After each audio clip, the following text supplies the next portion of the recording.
Hello friends, welcome to our channel Indian S technical. तो दोस्तों, आज के इस वाले वीडियो में मैं आप लोग को बताने वाला हूँ जियो टीवी के यूज़र नेम एंड पासवर्ड्स जो आप लोग जियो टीवी में डालकर फ्री में विदाउट जियो सिम के आप लोग जियो टीवी चला सकते हैं।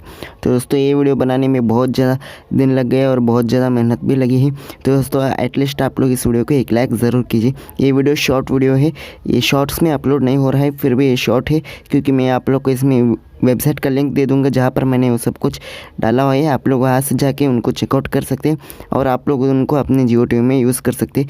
जल्दी यूज़ कीजिए क्योंकि एक कोड सिर्फ एक मोबाइल फ़ोन में ही चलेगा। तो दोस्तों, कोड लेने के लिए आप लोग को नीचे डिस्क्रिप्शन में जाना होगा। वहाँ पर आप लोग को डाउनलोड लिंक की जगह पर एक वेबसाइट का लिंक दिया है। आप लोग उस वेबसाइट पर विज़िट कीजिए और वहाँ पर जाके आप लोग वहाँ पर अपने सारे यूज़र नेम एंड पासवर्ड्स देख सकते हैं। उनमें से आप लोग को जो यूज़र नेम एंड पासवर्ड बहुत अच्छा लगेगा आप लोग उसको यूज़ कर लीजिए। अगर उसको पहले से किसी ने अपने फ़ोन में इंस्टॉल करके रख लिया है तो वो आपके फ़ोन में वर्क नहीं करेगा। एंड दोस्तों, मैं डेली अपडेट्स करता रहूँगा वहाँ पर, उस वेबसाइट पर मैं डेली अपडेट करता रहूँगा सारे यूज़र नेम एंड कोड्स। तो दोस्तों, इतना था आज के वीडियो में। तो मैं मिलता हूँ आपको इसके नेक्स्ट वाले वीडियो में। तब तक के लिए गुड बाय।